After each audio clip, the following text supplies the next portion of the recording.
Live from Fox 35 News, you're watching Good Day Orlando. Right now at 4 a.m. on Fox 35 News, a family is begging for answers after someone hit a couple while they were riding their bicycles in Kissimmee. The latest on that investigation this morning.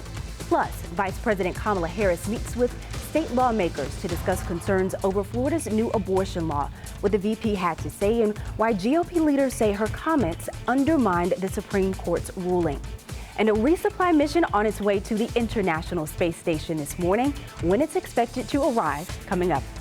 Good Friday morning. I'm Randi Hildreth. Thanks so much for waking up with us. Some excitement because we made it to the end of the week and we are hoping for, I know at least me, some good weather. So let's get right over to Fox 35 Storm Team Chief Meteorologist Jamie King. My fingers are crossed over here, Jamie. Better cross your toes too, Randy, while you're at it. Yeah, looks sad. Thank you, Jamie.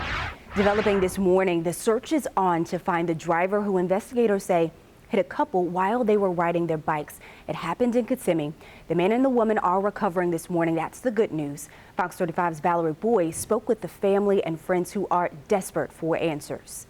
Thinking about that family this morning. Well, this story, the Buffalo supermarket where 10 people were killed and 3 others were hurt, is set to reopen today. A moment of silence was held there yesterday. It marked 2 months since that mass shooting. And new charges were also announced yesterday for the gunman. A federal grand jury indicted the 19-year-old suspect on hate crime charges. That includes 10 counts of hate crimes resulting in death and 3 counts of hate crimes involving an attempt to kill. And this story, pretty alarming. A drug bust out of Flagler County. The sheriff says his deputy seized enough fentanyl to kill the entire population of Palm Coast. That's upwards of 90,000 people. 13 alleged drug dealers were arrested after a 2.5-month investigation. The suspects range in age from 21 to 66 years old, and the sheriff says they all have lengthy rap sheets. 170. Deputies are still looking for 5 more suspects in this case. And we're not just dealing with this here. Nearly 1 million fentanyl pills were seized in Los Angeles. The record-breaking bust is the largest fentanyl bust the DEA has ever made in California. The drugs have an estimated street value of $15 to $20 million.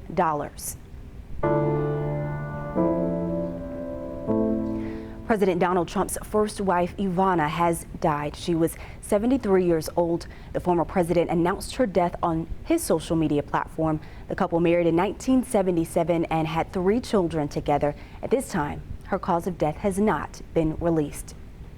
House Democrats plan to vote on abortion rights at the Capitol today. Speaker Nancy Pelosi says she will take up the bill to counter the U.S. Supreme Court's decision on Roe versus Wade. The legislation is known as the Women's Health Protection Act. It would stop states from imposing abortion restrictions.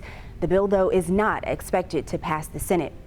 Vice President Kamala Harris crisscrossed Florida yesterday, making stops in Tampa and here in Orlando.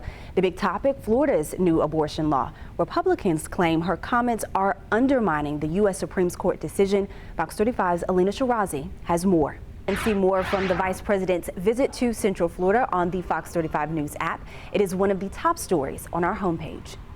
WNBA star Brittany Griner's Russian lawyers say she has tested negative for all banned substances and should be granted leniency.